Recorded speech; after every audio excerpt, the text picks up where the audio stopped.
When you know within yourself that there's something you want to do, and I believe that all of us were born with a purpose, that all of us have something that we are supposed to do, that all of us have some goodness within us, and that goodness gives us a responsibility to manifest our greatness.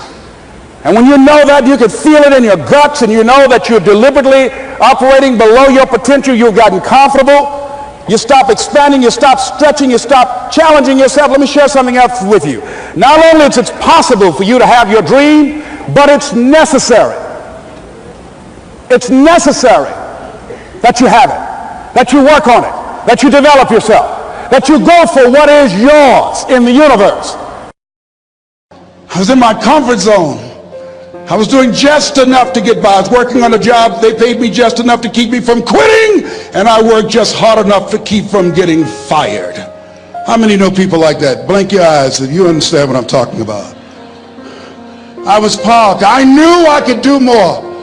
But when my mama died, it took something out of me. When I went through a divorce, it took something out of me. When my best friend died, it took something out of me. I parked. And somebody said that life is like an onion. You have to peel it one layer at a time. And sometimes you cry. Life's going to happen to you when you have a dream. You're going to get slapped around. And don't take it personal. Don't ask, why did this have to happen to me? Why not you? Who would you suggest? You want to give us some names, some email addresses?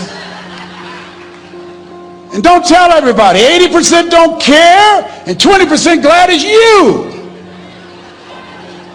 It's called life.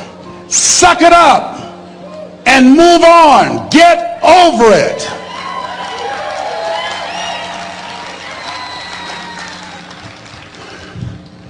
It happens to everybody.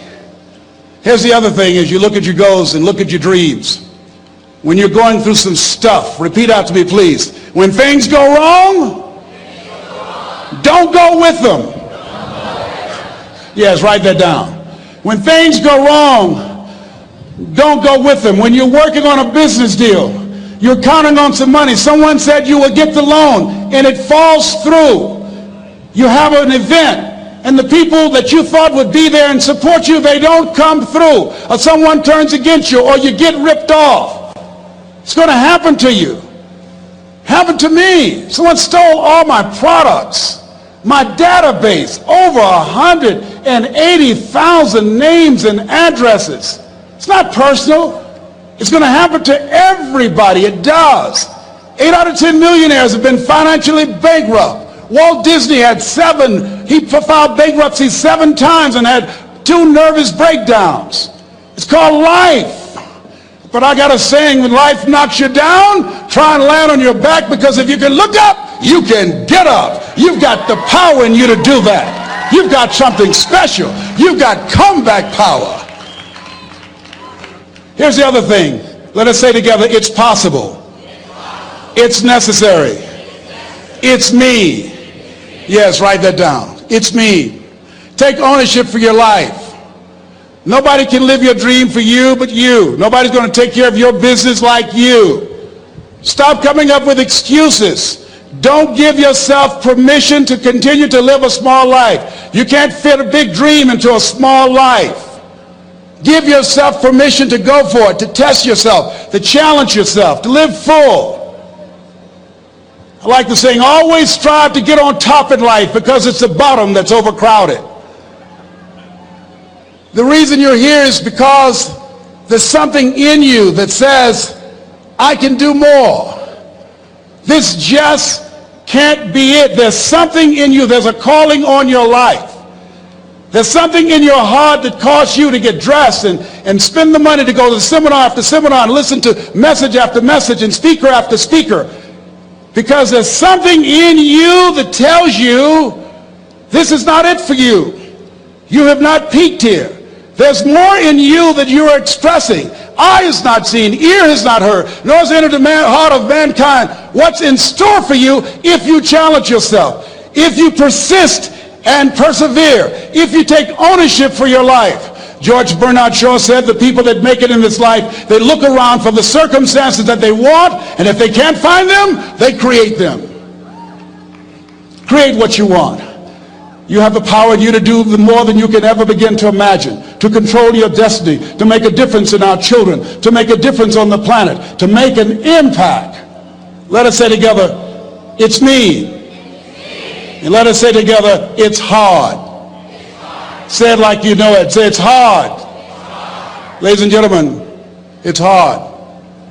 There are people who have seen their retirements taken away from them by the corporations that they work for.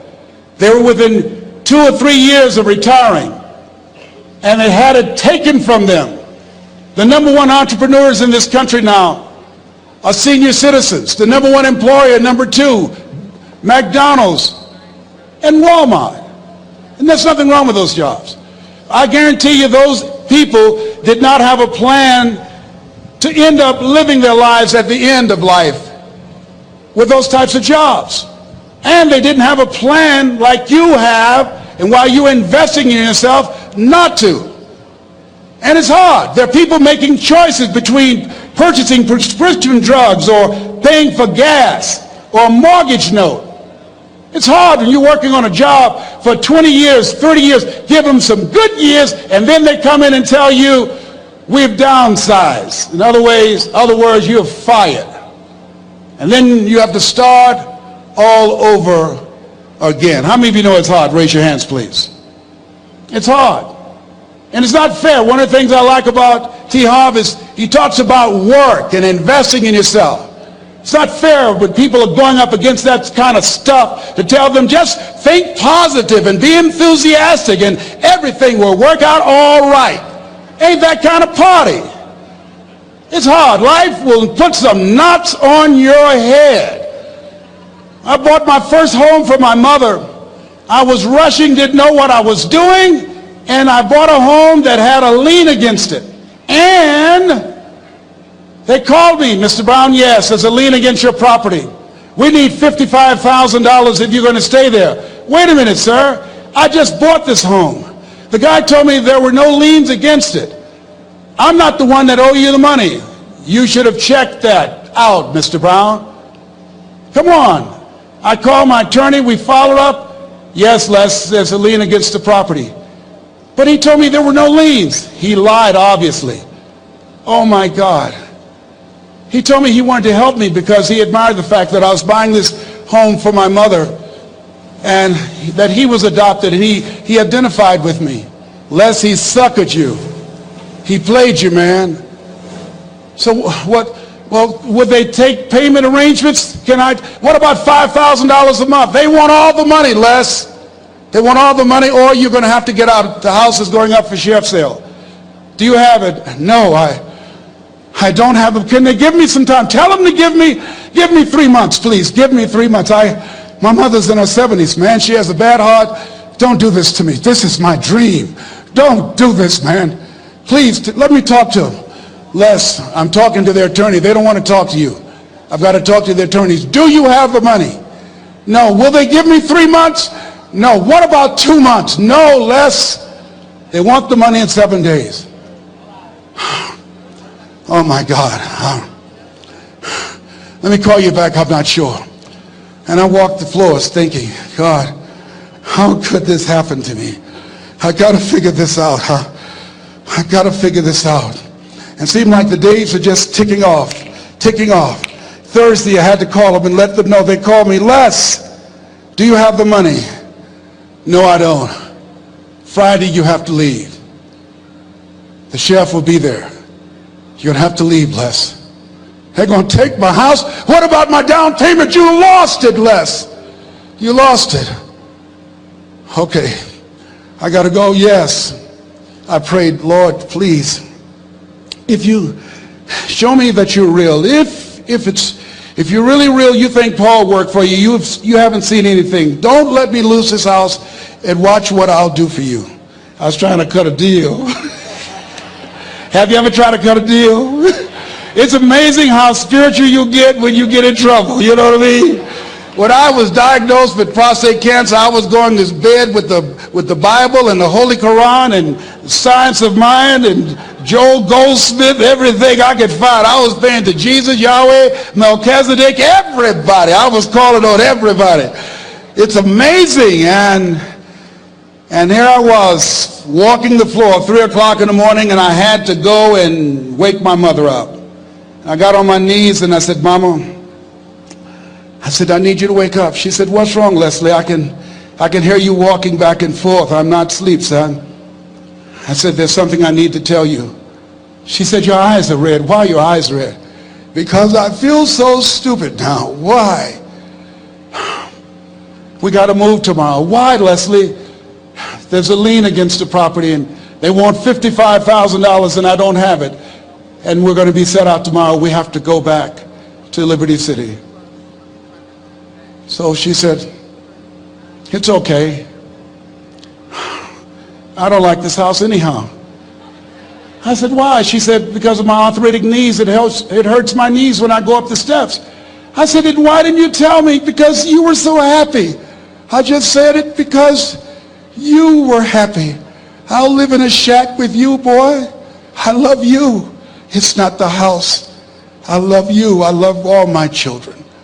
I said, thank you, Mama. Thank you. And the next day when we were in the truck going back to Liberty City and we pulled down 68th Terrace, the neighbors came out and said, wow, Mamie, y'all coming back? Are you back? Yes. What happened to the home your boy bought for you? Those boys you adopted. Leslie didn't do a title search. He made a mistake. And boy, I was so humiliated. How many ever made a mistake that you were just humiliated? Raise your hands. I was devastated. I was taking the furniture off the truck and my mother came and I was crying and she said, boy, I said, yes, ma'am. She said, hold your head up. I said, Mama, I can't. She said, hold your head up. I said, why? Look what I've done. She said, it's okay. It's okay. You are going to make a lot of mistakes in life, young man. You're going to fail your way to success. You have nothing to be ashamed of. Keep your head up and take that furniture back in the house. I said, yes, ma'am. And I learned something from that. If you ever go through something, hold your head up.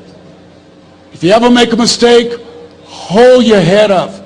If you ever do something and everything goes wrong, life catch you on the blind side, hold your head up. It's not over. Goethe said, that which does not kill you will make you stronger. Hold your head up. Shake someone's hand on your right and left and say, hold your head up.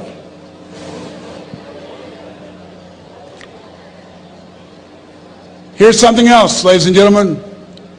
Repeat after me, please. You got to be hungry. Everybody together, you got to be hungry. I'll never forget Mr. Washington said, Mr. Brown, yes, sir. What do you want to do with your life, young man?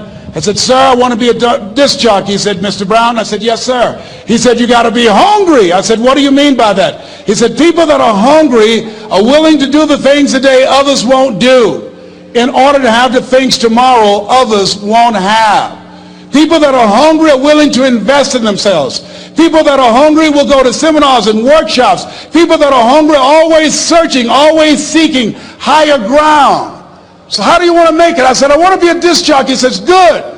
Here's what to do. He said, I want you to read 10 to 15 pages of something positive every day. He said, you don't get in life what you want, you get in life what you are. You must program yourself to success. He said, I want you to listen to Earl Nightingale and Zig Ziglar. Listen, faith comes by hearing and hearing and hearing. He said, I want you to change your relationships. And I don't want you to ever lose your hunger. I said, what do you mean by that? He said, people that are hungry are unstoppable. People that are hungry are no matter what people. They make it happen no matter what. He said, I want you to listen to Paul Harvey. Who is he? He's the world's greatest communicator. Success leaves clues, young man. Always listen and follow people who are doing what it is you want to do at the level you want to do it, and learn from them. I told T. Hobb when we were standing by the stage, I said, hey man, I want to work more with you. I want you to coach me. I want to learn from you. See, I found you're never too old to learn and you're never too young to teach. Always have a thirst for learning. So I listened to Paul Harvey every day on the radio. While in school, I would go out and listen in his car. He gave me his keys. I was working to develop myself. And I continued to listen to motivational messages, and he would take me to see the late Dr. Norman Vincent Peale, who wrote the book, The Power of Positive Thinking. I toured with him before he passed. You have something special. You have greatness within you. Don't allow your circumstances to determine who you are. Don't allow your negative thoughts to hold you back. You have something special. You can do more than you can ever begin to imagine. Dr. Peale was an incredible man. I admired him. When he spoke, he gave me goosebumps. I can feel him in my heart. And I never forget, we were coming back to the school, and Mr. Washington said, Mr. Brown, yes, sir. When Dr. Peale spoke, you didn't move. When he spoke, you were hanging on every word. When he spoke, we didn't have to tell you to sit down and be quiet. Why? I said, sir, I could feel him when he talked. I felt like he was talking to me, sir. He said, he was. I said, but he doesn't know me, but he was speaking to you. Did you feel him in your heart? I said, yes, sir. He said, most people feel him in their head. If you felt him in your heart, he said, listen to him, son. Follow him, learn from him. And I would go to seminars and workshops. Anywhere I would find where Dr. Peale was, I would be in the audience. I would drive 200 and 300 miles just to hear him speak. And my dream and vision was to share the stage with him. I thought about it. What is your goal? What is your vision? I want you to hold it in mind. There's some power in that. Because when I became involved in speaking, I never forget, I got a call from Og Mandino, who wrote the book, The Greatest Salesman in the World. He said, Les, I'm stuck in Philadelphia. I need to be in Kankakee.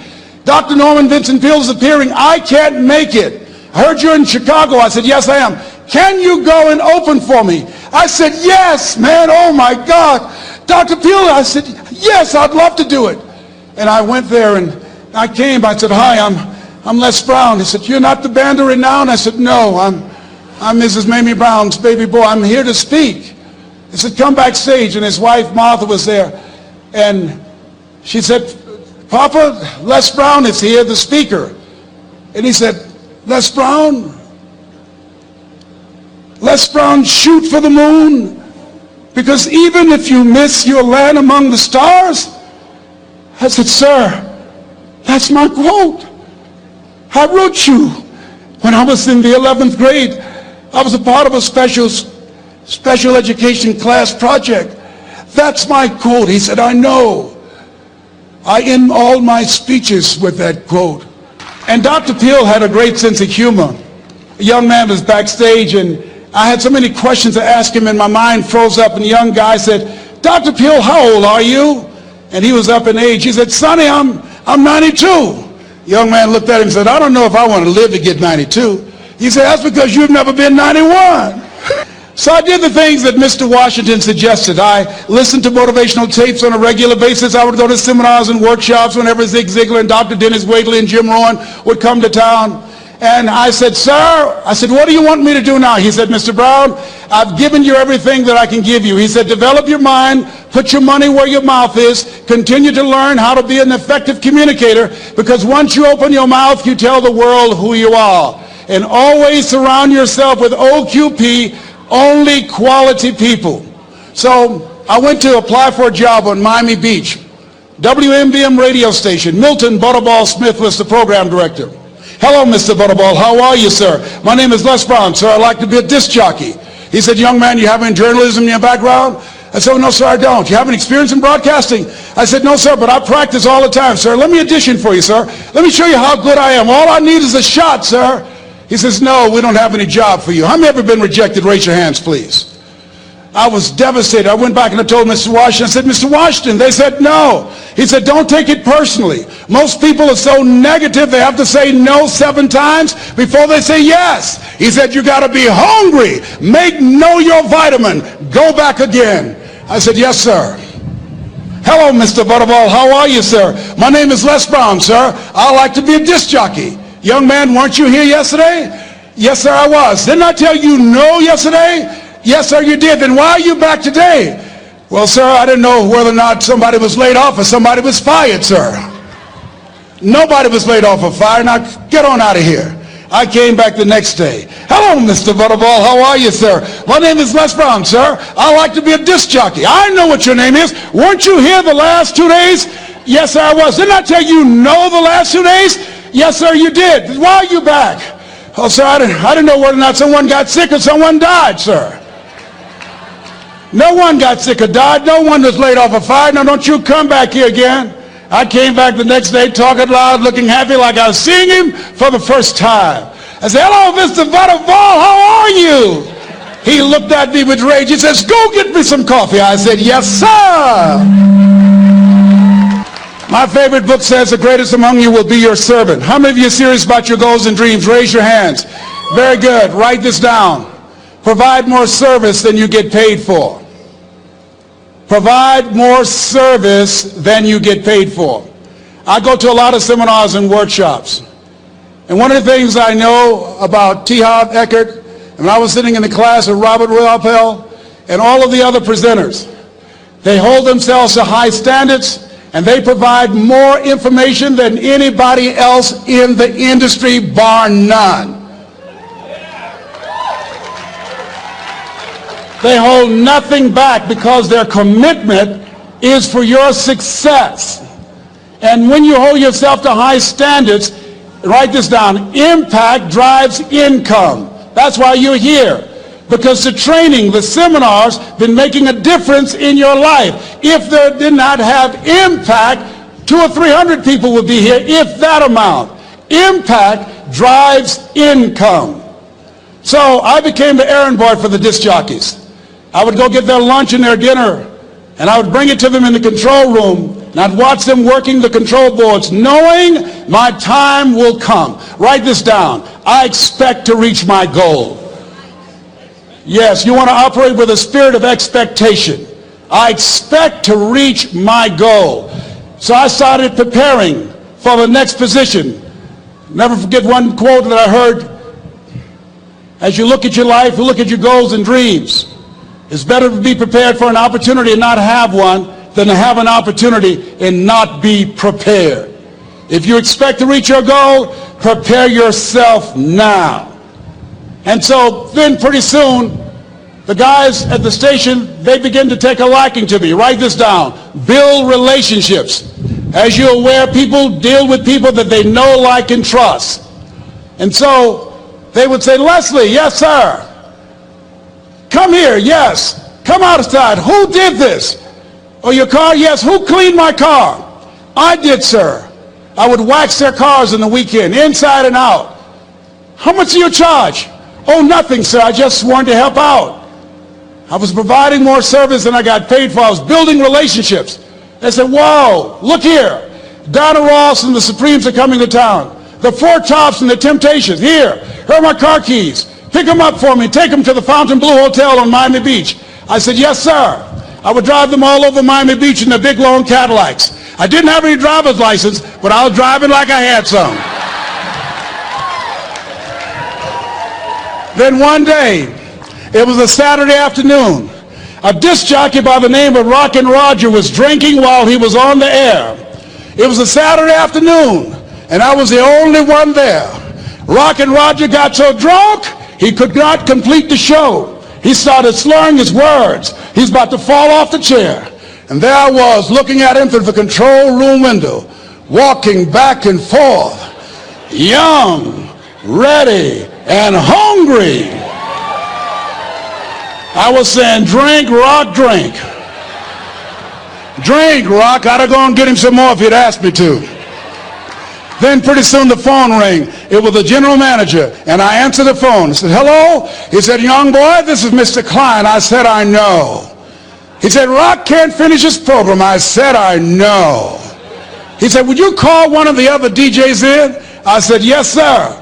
I said to myself, he must think I'm crazy. I called my mom and my girlfriend, Cassandra. I said, y'all come out on the front porch and turn up the radio. I'm about to come on the air.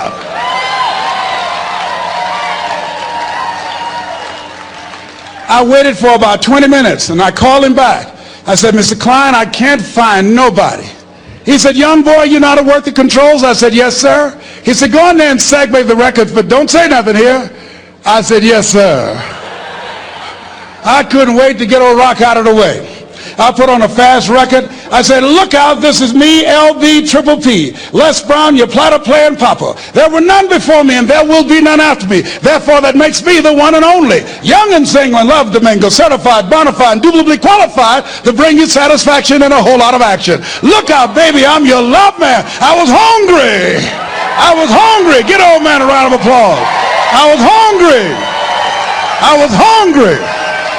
You got to be hungry. Shake someone's hand on your right and left all around you and say, you got to be hungry. You got to be hungry.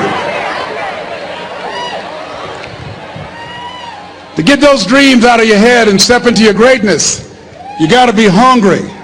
To get those ideas, that talent, that gift out of your system, you got to be hungry. To get up off the canvas of life and understand what Willie Jolly meant, that a setback is a setup for a comeback.